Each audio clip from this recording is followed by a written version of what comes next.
నమస్కారం. అదృష్టం కార్యక్రమానికి స్వాగతం. అదృష్టం కార్యక్రమంలో మనం నక్షత్ర రాశి ప్రకారంగా అదృష్ట రత్నాలు ఏంటి అనే వివరాలు తెలుసుకుంటూ ఉన్నాము.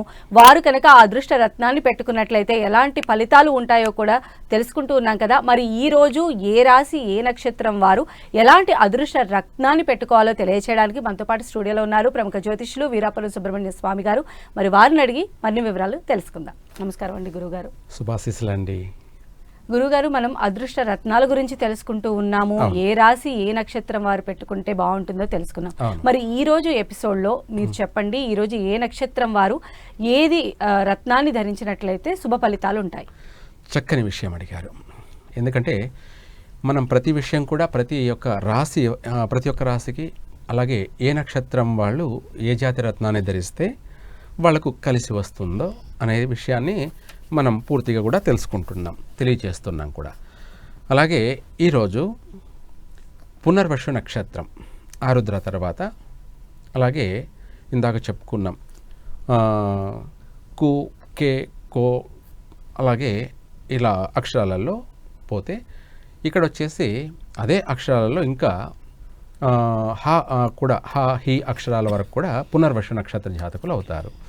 అలాగే ఈ యొక్క పునర్వసు నక్షత్ర జాతకులు ఏంటంటే మిథున రాశి వాళ్ళే. ఈ యొక్క పునర్వసు నక్షత్ర జాతకులు వచ్చేటప్పటికి మామూలుగా చాలామంది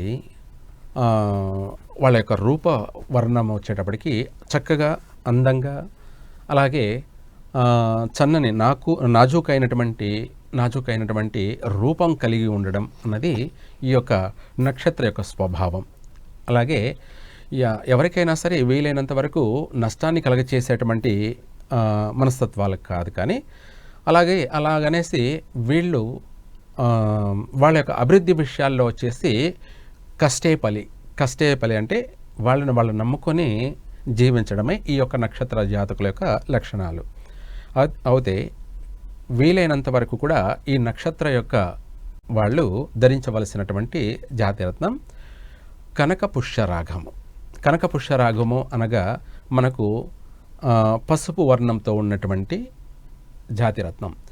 ఈ జాతిరత్నం వచ్చేసి మనము ధరించాలనుకున్నప్పుడు, లేదంటే మనం అభివృద్ధి విషయాలలో కూడా మనకు ఎంత చేసినా కూడా, ఎంత కష్టపడినా కూడా, ఎన్ని విధాల ప్రయత్నం చేస్తున్నప్పటికీ కూడా కలిసి రాకపోవడము, లేదంటే తరచూ నష్టాలు ఏదైనా జరుగుతున్నా కూడా గురువు యొక్క అనుగ్రహం పొందడం కొరకు, గురు యొక్క దిక్చూచి అంటే దర్శకుడు కాబట్టి దశలు అంటే మనకు ప్రతిదీ కూడా మన యొక్క అభివృద్ధికి ప్రధానమైనటువంటి కారకుడు ఏదైనా ఉన్నాడంటే గురువు యొక్క అనుగ్రహం కావాలి. గురువే మనకు ప్రతి దశ నిర్దేశ కారకుడు. అంటే జీవితంలో మనం ఏదైనా చెయ్యాలి అనుకున్నప్పుడు, సాధించాలి అనుకున్నప్పుడు గురువు యొక్క అనుగ్రహం కలిగినప్పుడే, గురు యొక్క అనుగ్రహం గురు బలం ఉన్నప్పుడే మనం చేసే ప్రతి పని కూడా, ప్రతి ప్రయత్నం కూడా సక్సెస్ అవుతుంది. మనం ఏదనుకుంటే అది జరిగిపోతూ ఉంటుంది. అందులో భాగంగా మనం ఏదైతే అనుకుంటున్నామో అది జరగలేదు అన్నా, లేదు కాలయాపన జరుగుతున్నా, మనం అనుకున్నది వెంటనే కాకుండా ఏళ్ల తరబడి, రోజుల తరబడి, వారాల తరబడి, నెలల తరబడి, సంవత్సరాల తరబడి, ఇంకా ఏళ్ల తరబడి మనం అనుకుంటూనే ఉంటాం. రోజులు గడిచిపోతూనే ఉంటాయి. రోజు తెల్లారుతుంది, చీకటి పడుతుంది. రోజులన్నీ గడిచిపోతూనే ఉన్నాయి. కానీ మనం చేసే ప్రయత్నం మాత్రం కొనసాగిస్తూనే ఉన్నాం, కానీ అనుకున్న పని కావడం లేదు అన్నప్పుడు ఈ యొక్క కనకపుష్యరాగము అనే జాతిరత్నాన్ని గురువు యొక్క మంత్ర జపం చేసి, అలాగే గురువారం రోజు ఉదయం వచ్చేసి 6 గంటల నుంచి 7 గంటల లోపు సూర్యోదయం సమయంలో, అంటే కొంతమంది ఈ నక్షత్రంలోనే వాళ్ళ పుట్టిన సమయాన్ని బట్టి అదృష్ట సమయం కూడా చూసుకోవాలి. సమయం అనగా ఉదయం కానీ, లేదంటే సాయంత్రం కానీ, లేదంటే నడిపొద్దు సమయం అని కానీ, అది కూడా చెప్తాను. ఒక్కొక్కరికి ఒక్కొక్క నక్షత్రం వాళ్ళు ఏ సమయంలో ధరించుకుంటే బాగుంటుంది అనేది కూడా. అలాగే ఉదయం సూర్యోదయం సమయంలో ఈ యొక్క కనకపుష్యరాగాన్ని ధరించినట్టయితే వాళ్లకు విశేషమైనటువంటి సత్ఫలితాలే. అంటే ఏ పని ప్రారంభించినా కూడా కలిసి వస్తుంది. 3 పువ్వులు 6 కాయల్లా వాళ్ళు చేసే ప్రతి పని కూడా అభివృద్ధి చెందడం అనేది జరుగుతుంది. ఇక్కడ ఆ కనకపుష్య రాగానికి మనం పఠించవలసినటువంటి మంత్ర జపం ఏంటంటే, ఓం సురాచార్యాయ విద్మహే దేవపూజ్యాయ ధీమహి తన్నో బృహస్పతి ప్రచోదయాత్. ఈ మంత్రం పఠించడం వల్ల ఆ జాతి రత్నానికి కూడా ప్రాణం జీవం వస్తుంది, అలాగే అంటే శక్తి ఏర్పడుతుంది. అలాగే మనకు ఇంకా కూడా సంతాన విషయంలో కూడా ఓన్లీ పుత్ర సంతానం కలగడానికి కానీ, లేదంటే ఆర్థికపరమైనటువంటి విషయాలలో మనం చేసే ప్రతి వ్యాపార రంగంలో కానీ, ప్రతి విషయంలో కానీ ఏ కార్యం తలబెట్టినా కూడా మనము ఆ కార్యానికి ముందు ఇది ధరించి మనం ప్రారంభం చేయడం వల్ల కూడా ఈ యొక్క శ్లోకాన్ని పఠించడం కూడా ఉపయోగపడుతుంది. ఓం గురువు అరిష్టేతు సంప్రాప్తే గురు పూజాంచ కారయేతు గురు ధ్యానం ప్రవక్ష్యామి పుత్రపీడోపశాంతి. అంటే కుటుంబంలో పిల్లలు విషయంలో, సంతానం విషయంలో కలగకపోయినా, అలాగే పిల్లలు పుట్టి వాళ్ళు చెప్పిన మాట వినకపోతూ ఉన్నా, అలాగే ఎవరికి వాళ్ళు యమునా తీరే అన్నట్టుగా పిల్లలు చెడు మార్గంలో నడుస్తూ ఉన్నా, ఇదే కాకుండా మనం విద్యా విషయంలో కానీ, లేదంటే ఉద్యోగ విషయంలో కానీ, లేదా వ్యాపార విషయంలో కానీ, ఇంకా కూడా అనేక విషయాలలో కూడా మనం అనుకున్న పని నెరవేరాలన్నా ఈ యొక్క కనకపుష్య రాగానికి ఈ మంత్ర పఠనం చేసి గురువారం రోజు ఉదయం ధరించినట్టయితే చక్కగా వాళ్ళ అభివృద్ధి అనేది అంచెలంచెలుగా అభివృద్ధి చెందడం జరుగుతుంది. ఈ కనకపుష్య రాగం అనేది పసుపు వర్ణం ఉంటుంది. ఈ పసుపు వర్ణం అనేది మనకు గురువు యొక్క ముద్రిక. ఇది వర్ణం కూడా శుభప్రదమైనటువంటిది. పసుపు వర్ణం అనేది శుభానికి చిహ్నమైనటువంటిది, ఎల్లో. అలాగే అభివృద్ధి అనేది విశేషంగా కలగచేసేటువంటిది. చక్కగా ఒక 10,000 పాజిటివ్ వైబ్రేషన్ ఎలా రిలీజ్ అవుతూ ఉంటుందో అటువంటి మంచి శక్తి కలిగినటువంటి జాతిరత్నం. ఆ యొక్క రత్నానికి మనం ఈ మంత్రం పఠించడం వల్ల సంపూర్ణమైనటువంటి అనుగ్రహం కలుగుతుంది. కాబట్టి గురువు యొక్క అనుగ్రహం కలుగుతుంది. ప్రతిదానికి కూడా గురుబలం కావాలి. కాబట్టి ఆ గురుబలం లేనప్పుడు మనము దాన్ని కొనుక్కొచ్చుకోవడమే. ఏదైనా సరే మనము చెడుని 10 రూపాయలు ఇచ్చి వదిలించుకోవాలి. చెడు అనేదాన్ని అవసరమైతే 10 రూపాయలు ఖర్చు పెట్టి దాన్ని కడిగేసుకోవాలి, వదిలించుకోవాలి. అదే మనకు శుభప్రదమైనటువంటిది, మనకు అభివృద్ధిని కలగచేసే అటువంటిది అవసరమైతే 100 రూపాయలు ఖర్చు పెట్టైనా మనం కొనుక్కొచ్చుకోవాలి. ఎందుకంటే మన ఇల్లు, మన కుటుంబము, మన వంశం అంతా కూడా అభివృద్ధి చెందాలంటే ఇందాక చెప్పినట్టు పుత్రపీడోపశాంతి అనగా పిల్లలు అభివృద్ధి చెందడానికి, మంచి పిల్లలు కలగడానికి, పిల్లలు మంచి మార్గంలో నడవడానికి ఉపయోగపడుతుంది. ఇదే కాకుండా చుట్టూ మనం చేస్తున్నటువంటి మన సంఘంలో, మన కుటుంబంలో వాళ్ళు కానీ, రాజకీయంలో కానీ, అలాగే మనం చేసే వ్యాపారాలలో కానీ 10 మందిని ఆకర్షించడం కూడాను, అంటే గురుబలం అన్నది ఉండడం వల్ల వ్యాపారం చేస్తున్నవాడు ఒకరు ఇద్దరు వస్తున్నటువంటి ఆ వ్యాపారానికి 2-3 కస్టమర్లు వచ్చిపోతున్నటువంటి వాళ్ళు ఆ యొక్క గురు అనుగ్రహం వల్ల రోజుకు 100 మంది లేదా 1000 మంది వచ్చేటువంటి రాకపోకలు అనేది జరుగుతుంటుంది. తద్వారా మనకు ఆర్థికపరమైనటువంటి అభివృద్ధి కాకుండా 10 మంది వచ్చిపోతున్నప్పుడు కలకలలాడుతూ ఉంటుంది. ఏదైనా కూడా శుభప్రదంగా ఉంటుంది. చూసే వాళ్ళందరికీ కూడా ఒక పాజిటివ్ అనేది ఏర్పడుతుంది. కాబట్టి దానికోసం, దాన్ని సంపాదించుకోవడం కోసం, అభివృద్ధిని సంపాదించుకోవడం కోసం ఇందాక మనం చెప్పినట్టు చెడుని 10 రూపాయలు ఖర్చు పెట్టి వదులుకోవాలి. అలాగే మంచిని 100 రూపాయలు పెట్టి అయినా కొనుక్కొచ్చుకోవాలి. మనం బాగుపడతాం, మన కుటుంబం బాగుపడుతుంది, మన పిల్లలు, మన యొక్క కుటుంబంలో తల్లిదండ్రులు, అలాగే అక్క చెల్లెలు అందరూ కూడాను సంతోషమైనటువంటి వాతావరణంలో జీవించడానికి ఇది పూర్తిగా ఉపయోగపడుతుంది, దోహదపడుతుంది, అభివృద్ధి అనేది కలగచేస్తుంది. గురువుగారు, అయితే ఈ కనకపుష్య రాగాన్ని ఏ లోహంతో ధరించినట్లయితే బాగుంటుందంటారు? ఎందుకంటే ఆల్రెడీ మనం గోమేది కానీ పంచలోహాలతో చేసినట్లయితే ఇంకా చాలా బాగుంటుందని చెప్పారు. కాబట్టి దీనికి అలా ఏమన్నా స్పెసిఫిక్ లోహం ఏమన్నా ఉంటుంది? చాలా మంచి విషయం అడిగారు. ఈ యొక్క కనకపుష్య రాగాన్ని వీలైనంత వరకు బంగారంలో ధరిస్తే చాలా యోగాన్ని కలగచేస్తుంది. అయితే ఈ యొక్క కనక పుష్యరాగం బంగారంలో చేయించి చూపుడు వేలుకు మాత్రమే ధరించాలి. చిటికిన వేలుకు ధరించవలసింది రెండే, వైడూర్యము లేదా పచ్చ. ఓకే. అంటే మనకు ఈ వేళ్ల స్థానాల్లోకి వచ్చేటప్పటికి చూపుడు వేలికి కనక పుష్యరాగం లేదా ముత్యము లేదా వజ్రం, ఈ మూడిట్లో ఏదైనా సరే చూపుడు వేలికి ధరించాలి. అలాగే సెంటర్ వేలుకు వచ్చేటప్పటికి నీలం ధరించాలి, లేదంటే గోమేదకమైన ధరించాలి. అలాగే ఉంగర పేలుకు వచ్చేటప్పటికి పగడము లేదా కెంపు, ఈ రెండిట్లో ఏదైనా సరే మనము అంటే మన జాతక ప్రకారంగా సరిపోయేటువంటిది ఉంగర పేలుకు ధరించాలి. చిటికిన వేలుకు వచ్చేటప్పటికి పచ్చ అలాగే వైడూర్యము, ఈ రెండిట్లో ఏదైనా సరే చిటికిన వేలుకు ధరించాలి. వీటిని స్థానాలు మార్చకూడదు. స్థానం మార్చినట్టు అయితే కలిసి రాదు. ఎందుకంటే మిత్రస్థానము శత్రుస్థానము, ఉచ్చ నీచ స్థానాలు అంటామన్నమాట. శత్రువు వచ్చేసి మిత్రస్థానంలో ఉన్నట్టు అయితే ఇంకా అన్నీ రివర్సే జీవితంలో. అందుకనేసి మనం అది కూడా చేసేది ప్రతిదీ అంటే ఏ వర్క్ అయినా సరే ఏ పని అయినా సరే మనం కరెక్ట్గా పర్ఫెక్ట్గా చేసినప్పుడే మనకు ఆ పని సక్సెస్ అవుతుంది, తద్వారా మంచి అభివృద్ధి జరుగుతుంది. ఆ విధంగా కనకపుష్య రాగాన్ని మనం ఇందాక చెప్పుకున్నట్టుగా చూపుడు వేలుకు మాత్రమే ధరించాలి. అది కూడా బంగారు లోహంలో వీలైనంత వరకు చేయించినట్టు అయితే మంచి ఫలితం కలుగుతుంది. లేని పక్షాన ఇంకా పంచలోహాలైనా ధరించవచ్చు, లేదంటే ఇందాక చెప్పుకున్నట్టుగా వెండిలోనైనా ధరించుకోవచ్చు. అంటే వాళ్ళ స్తోమతను బట్టి కూడా చేయడం మంచిది. గురువుగారు, అయితే ఇప్పుడు ప్లానటరీ పొజిషన్ని బట్టి మనకి అన్ని గ్రహాలు కూడా అనుకూలంగా ఉన్నప్పుడే వివాహాది శుభకార్యాలు కానీ లేదా ఏదైనా వ్యాపార సంబంధము అనేటువంటివి ఇవన్నీ చూస్తూ ఉంటాం కదా.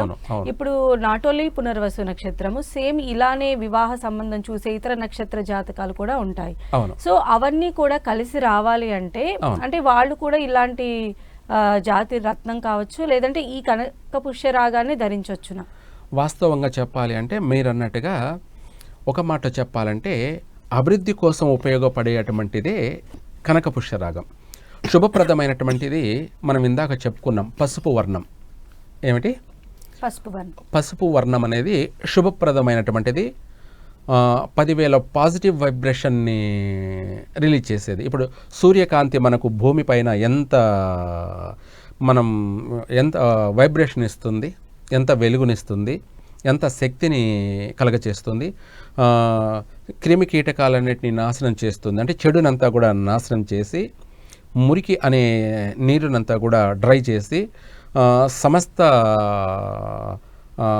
అంటే చీడ పురుగులన్నిటిని కూడా నాశనం చేస్తూ మనకు ఒక డ్రైను ఏర్పాటు చేస్తూ, డ్రై అంటే పొడి పొడిగా చక్కగా చలి కూడా పోయి మనకు వెచ్చదనాన్ని కలగచేస్తూ అలాగే ఆరోగ్యాన్ని కలగచేస్తూ ఆ సూర్యకాంతి అనేది మనకు ఎంతో వెలుగుని కలగచేస్తూ ప్రసాదిస్తూ ఉందో అట్లాగే ఈ కనకపుష్య రాగం కూడా పసుపు వర్ణం కాబట్టి ఆ పసుపు వర్ణం అనేది కనకపుష్య రాగం కాబట్టి అది మనం మంత్ర జపం చేసి పఠించి ధరించడం వల్ల ఇందాక మీరు అన్నట్టుగా ఏ రాశి వాళ్ళైనా సరే, ఏ నక్షత్రం వాళ్ళైనా సరే, అలాగే మనము ఆ గురు యొక్క అనుగ్రహం, గురు బలాన్ని మనము సంపాదించుకోవడం కోసమై ఈ యొక్క కనకపుష్య రాగాన్ని ధరించి మనం ఏ పని ప్రారంభం చేసినా కూడా శుభప్రదంగానే ఉంటుంది. అంటే మన జీవితం అనేది 3 పూలు 6 కాయల్లా వర్ధిల్లుతుంది. కాబట్టి దానికోసం ఎవరైనా ధరించవచ్చు. వీళ్ళే ధరించాలి, వీళ్ళు ధరించకూడదు అనేది ఏమీ లేదు. కాకపోతే మనకు తగినట్టుగా దాన్ని ధరించాలి.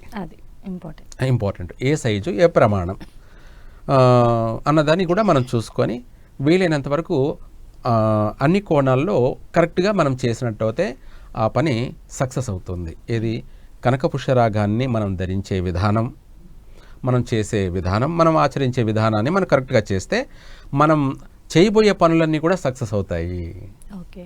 అలానే గురువు గారు, నెక్స్ట్ నక్షత్రం పుష్యమి నక్షత్రం వారు ఎలాంటి రత్నాన్ని ధరిస్తే బాగుంటుందో వివరించండి. చాలా మంచి విషయం. మనము పుష్యమి నక్షత్ర జాతకులు.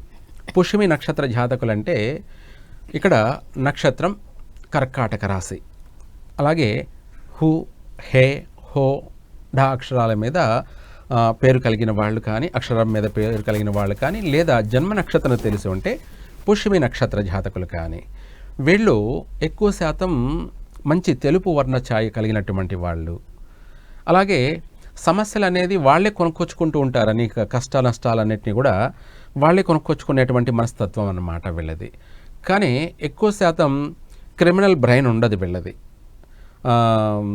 కల్మషం లేని ఆలోచన, అలాగే ప్రతి దాంట్లో కూడా కష్టపడే మనస్తత్వం, అలాగే ఇంకా చెప్పాలి అంటే వీళ్ళు సౌమ్యతత్వం కలిగినటువంటి వాళ్ళే. అటువంటి నక్షత్రమే పుష్యమి నక్షత్రం. అలాగే నక్షత్రాధిపతి శని కాబట్టి, అలాగే నీలం అనేది ధరించడం వల్ల వీళ్ళకు కలిసి వస్తుంది. నీలం అంటే ఇక్కడ ఎక్కువ శాతం నీలం కన్నా కూడా కాకి నీలం అంటారు. అంటే కాకి నీలం అంటే కొంచెం డిఫరెంట్. నీలంలో కూడా మనకు బ్లూ, స్కై, ఇదే కాకుండా డార్క్ బ్లూ కానీ, మనకు వివాహ జీవితంలో మనం పగడం గురించి చెప్పుకొని ఉన్నాం. అలాగే పగడంతో పాటు ఇంకా కొన్ని విశేషమైనటువంటి ఫలితాలను కలగచేసేదే నల్లపూసలు. మనము మాంగళ్యం అంటే ప్రధానంగా చెప్పాల్సింది బంగారపు గిన్నె కాదు, అంటే తాలిబొట్టు. అది తల్లి తాలిబొట్టు, లేదంటే అదే పుట్టినింటి వారి తాలిబొట్టు, మెట్టినింటి వారి తాలిబొట్టు, 2 గిన్నెలు మనము మంగళసూత్రం ధరిస్తాం కదా. అది ఒకరి వల్ల ఒకరి ఒక స్టాంపు ముద్ర, ప్రూఫ్ మాత్రం అది మాంగళ్యం అనేది, అంటే గిన్నె బొట్టు అనేది. కానీ ఇక్కడ ప్రధానమైన అటువంటిది పగడాల తర్వాత నల్లపూసలు. ఆ నల్లపూసలే మాంగళ్యం. ఆ మాంగళ్యమే సంసార జీవితానికి ఒక ప్రమాణికం, ఒక ప్రూఫ్, ఒక చిహ్నము, అనేక విధాలైనటువంటి వైబ్రేషన్స్ ఇచ్చేటువంటిది, అంటే అనేక సత్ఫలితాలను కలగచేసేటువంటిదే నల్లపూసలు. ఈ నల్లపూసలే మాంగళ్య బలం. పగడాలతో పాటు కూడా రెండో అటువంటి సపోర్ట్ చేసేటువంటిది నల్లపూసలు.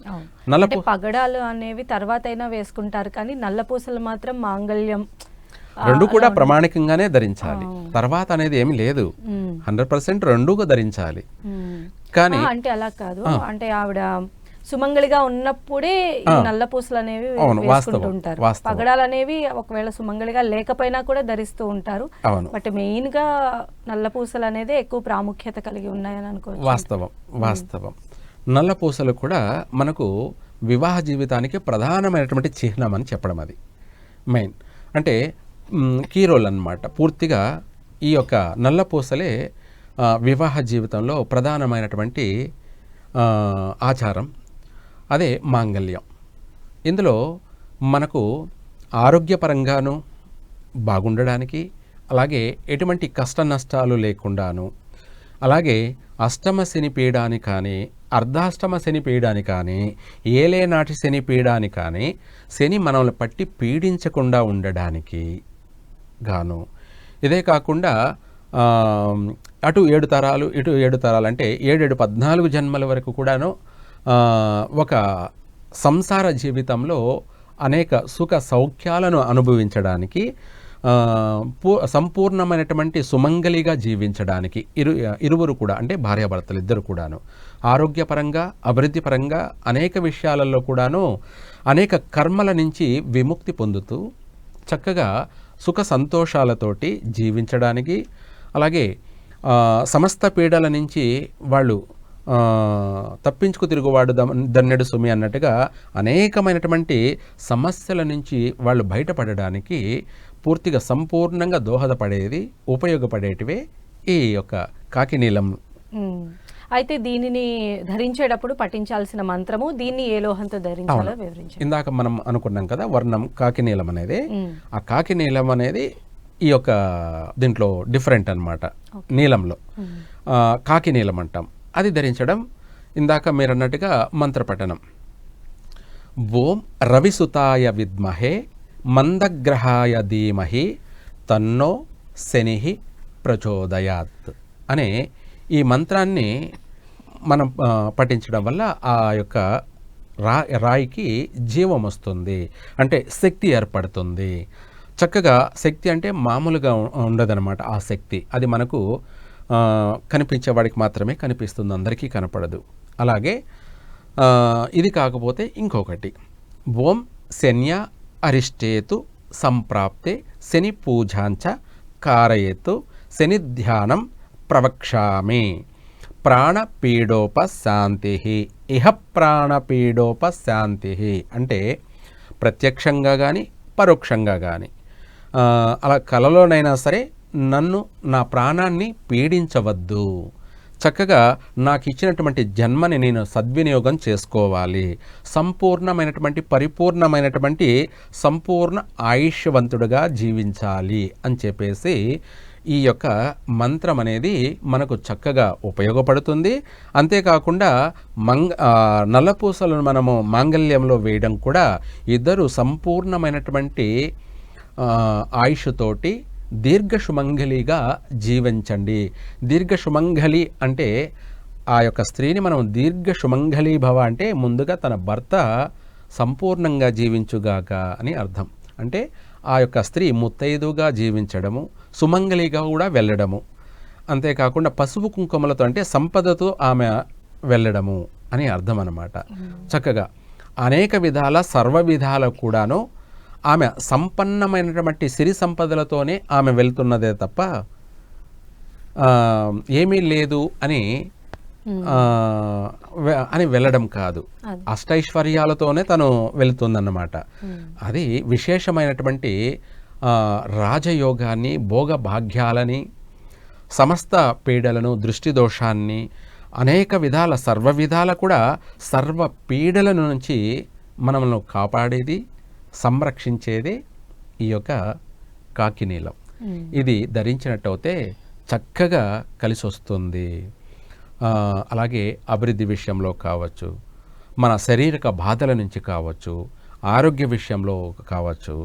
ఇదే కాకుండా మన యొక్క ఆయుష్ సంపూర్ణ ఆయుష్ ప్రకారంగా కావచ్చు. ఇంకా చెప్పాలంటే చెప్పుకుంటూ పోతుంటే చాలా అనంతం అన్నమాట. దాని గురించి వివరించి చెప్పడానికి మనకి సమయం అంత శక్తిని ప్రకృతి నుంచి రిలీజ్ చేసేటువంటివే ఇవన్నీ కూడాను. అందుకని ఈ యొక్క కాకి నీలాన్ని ధరించేటప్పుడు ఈ మంత్రాన్ని పఠించి ధరించండి. చక్కగా విశేషమైనటువంటి భోగభాగ్యాలను అనుభవించండి. అంతేకాకుండా సంపూర్ణ ఆయుష్తో కూడా జీవించండి అని చెప్పడం. ధన్యవాదాలు గురువు గారు. ఈరోజు నీలము కనకపుష్య రాగానికి సంబంధించినటువంటి వివరాలు మా అందరికీ తెలియజేశారు. ధన్యవాదాలు మీకు. సర్వే జన సుఖినో భవంతు.